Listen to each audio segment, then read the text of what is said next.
froze and the screen faded to black. "No way," I moaned.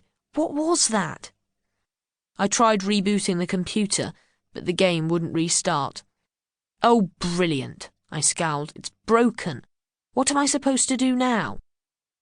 "Well," said Mum, "seeing as the computer is off and you don't want to go to the park, how about making yourself useful by tidying your room?" I looked around at the huge piles of stuff on my floor and gulped. Suddenly, going outside didn't seem like such a bad idea.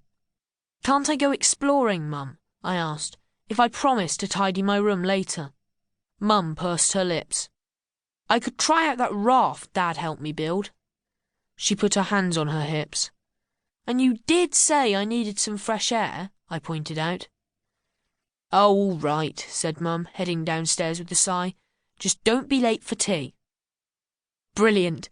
I rummaged under my bed for my rucksack. I always took it out with me if I was going exploring and kept it packed full of things that might come in handy. Dragging it out, I checked to make sure they were all there. 1. My penknife. Mum would kill me if she knew about this. 2. A ball of string. 3. A water bottle. Full. 4. A big bag of Patachak's mint humbugs, the stripy kind. 5. A telescope. 6. My pyjamas, in case I ever have to camp out overnight. 7. A scarf. 8. An old railway ticket. 9. This old notebook to write up my adventures in. 10. My mobile phone and wind-up charger. 11. A pack of wild animal collector's cards. They are full of very scary facts and could be useful to an explorer. 12.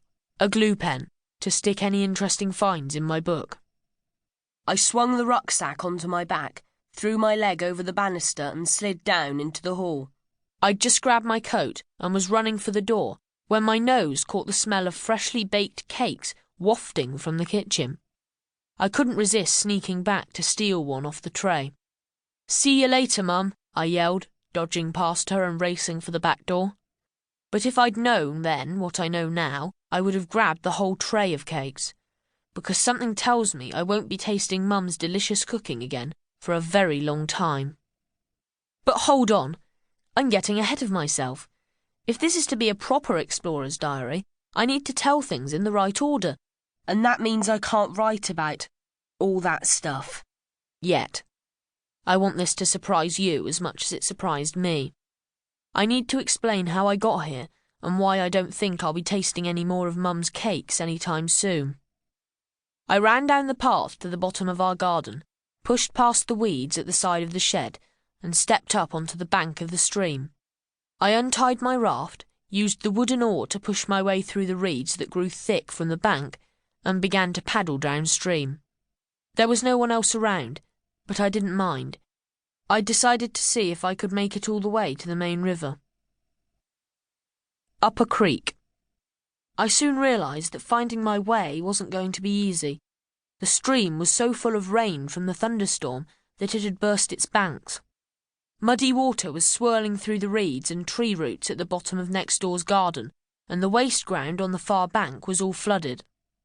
My little raft was soon bouncing about in the swirls and eddies, and twice I had to lean hard on my paddle so I wouldn't be tipped overboard. I was concentrating so hard I didn't notice that storm clouds were gathering in the sky once again. It was then that things really started to happen. There was a sudden rumble of thunder and the heavens opened. The rain came pouring down and I was soaked in seconds.